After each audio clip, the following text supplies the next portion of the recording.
My husband and his family dismissed me as just an ordinary woman, but they never knew that the business they were so proud of was built on the foundation of my decisions.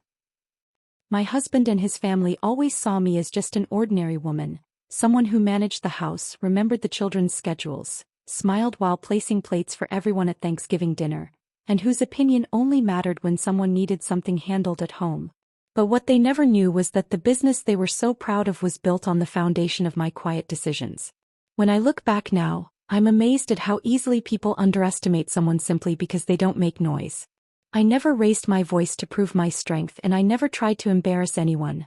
I simply watched, understood, and let time do what it always does. I had been married for nearly 20 years when I finally understood my place in my husband's family. They weren't cruel people, at least not in a way the world could easily see.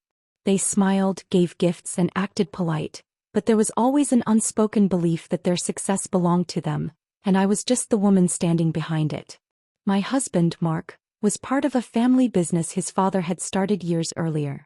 He often told friends and relatives how his family had built everything from nothing. People admired him, congratulated him, and I would quietly sit there listening. What they didn't know was that when the company first began struggling, when expenses were rising, decisions were failing, and the future looked uncertain, I was the one staying awake at night creating plans that helped rebuild the business. I studied market trends, understood customer needs, suggested new areas for investment, and convinced Mark many times to make decisions he once considered too risky. But when success returned, the story changed. Those decisions became known as Mark's vision. I never complained. Maybe that was my greatest weakness.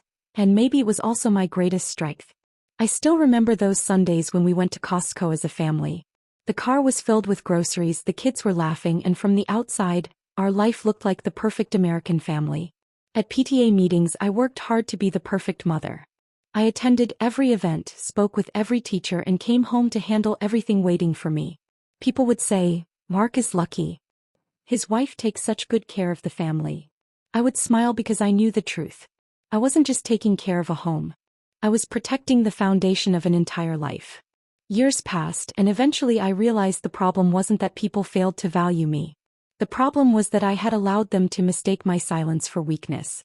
That moment came during a family meeting when Mark's father said, "Businesses are built through men's decisions. Women are there to support." I looked at him and said nothing, because sometimes the strongest answer is not spoken. That night I opened my old files again. The documents, emails, strategies, and decisions that had changed the company's direction were all still there. I had never saved them to expose anyone. I kept them because I had always taken my work seriously.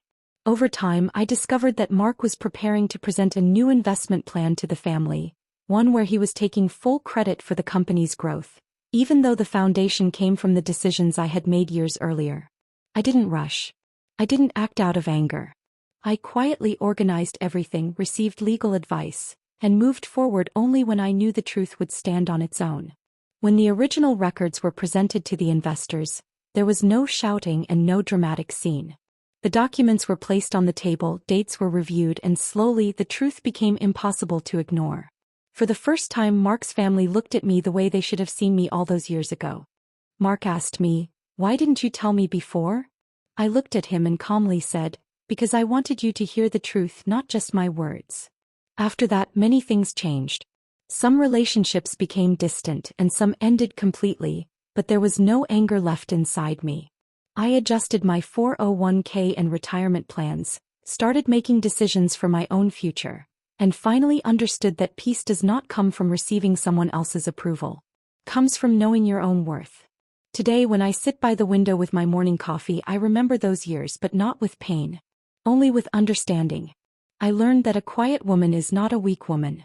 Often she is the person who sees the most, understands the most, and carries the most. I did not take revenge. I simply reclaimed my place. And now, my life is no longer filled with noise or the need to prove myself.